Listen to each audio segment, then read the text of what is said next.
عموماً ایک آدمی 12 سے 16 گھنٹے جاگتا ہے جبکہ 6 سے 8 گھنٹے روزانہ سوتا ہے۔ نیند ہم میں سے ہر ایک شخص کو آتی ہے جبکہ نیند موت کی بہن ہے، یعنی جس طرح موت کے ساتھ آدمی دنیا کے کاموں سے کٹ جاتا ہے اور اس کو کچھ پتہ نہیں ہوتا، بالکل اسی طرح جب آدمی سو جاتا ہے تو وہ بھی اس دنیا کے جھمیلوں سے بے خبر ہو جاتا ہے۔ تو اس لیے صحیح احادیث میں سونے سے پہلے کے بہت سے اذکار اور اعمال ذکر کیے گئے ہیں، لیکن ہم یہاں پر ان میں سے صرف 8 کا تذکرہ کریں گے۔ ویسے تو افضل یہ ہے کہ ان سب پر عمل کیا جائے، لیکن اگر کسی وجہ سے ان سب پر عمل نہ کر سکے تو ان میں سے جن پر عمل ہو سکے ان پر ضرور عمل کرنا چاہیے۔ اللہ تعالی ہم سب کو عمل کی توفیق عطا فرمائے۔ السلام علیکم، آپ دیکھ رہے ہیں مائی ڈیپ تھاٹس۔ اس ویڈیو میں ہم حضور پاک صلی اللہ علیہ وسلم کی احادیث مبارکہ سے سونے سے پہلے 8 اعمال کا تذکرہ کریں گے۔ نمبر 1، وضو کر کے سونا۔ حضرت براء بن عازب رضی اللہ تعالی عنہ سے روایت ہے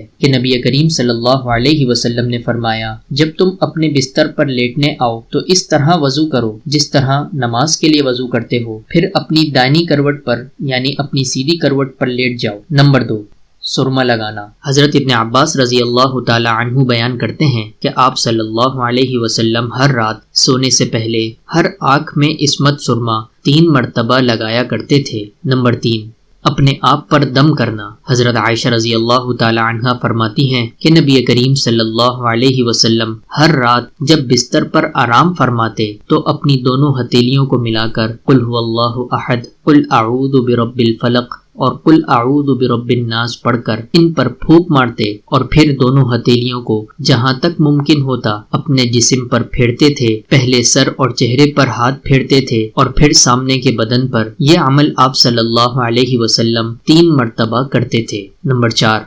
تسبیحات پڑھنا۔ حضرت علی رضی اللہ تعالی عنہ کی ایک لمبی روایت میں ہے کہ جب حضرت فاطمہ رضی اللہ تعالی عنہ نے آپ صلی اللہ علیہ وسلم سے خادم مانگا تو نبی کریم صلی اللہ علیہ وسلم نے فرمایا، کیا میں تم دونوں کو وہ چیز نہ بتا دوں جو تمہارے لیے خادم سے بھی بہتر ہو؟ جب تم اپنے بستر پر جانے لگو تو 33 مرتبہ اللہ اکبر، 33 مرتبہ سبحان اللہ اور 33 مرتبہ الحمدللہ پڑھ لیا کرو، یہ تمہارے لیے خادم سے بہتر ہے۔ ایک دوسری روایت میں 34 مرتبہ اللہ اکبر کا تذکرہ ہے۔ نمبر 5، سورۃ الملک اور سورہ الف لام میم سجدہ کا پڑھنا۔ حضرت جابر رضی اللہ تعالی عنہ کی روایت ہے کہ نبی کریم صلی اللہ علیہ وسلم اس وقت تک نہ سوتے تھے جب تک سورۃ السجدہ اور سورۃ الملک نہ پڑھ لیتے۔ نمبر 6، آیت الکرسی کا اہتمام کرنا۔ حضرت ابو ہریرہ رضی اللہ تعالی عنہ کی طویل حدیث میں کہ جس میں انہوں نے آپ صلی اللہ علیہ وسلم کو قصہ سنایا کہ رات کو انہوں نے ایک چور کو پکڑا تو اس نے حضرت ابو ہریرہ رضی اللہ تعالی عنہ سے فرمایا کہ جب تم اپنے بستر پر سونے کے لیے لیٹنے لگو تو آیت الکرسی پڑھ لیا کرو، اس کی برکت سے اللہ تعالی تم پر ایک نگہبان فرشتہ مقرر کر دیتا ہے اور شیطان صبح تک تمہارے قریب نہ آ سکے گا۔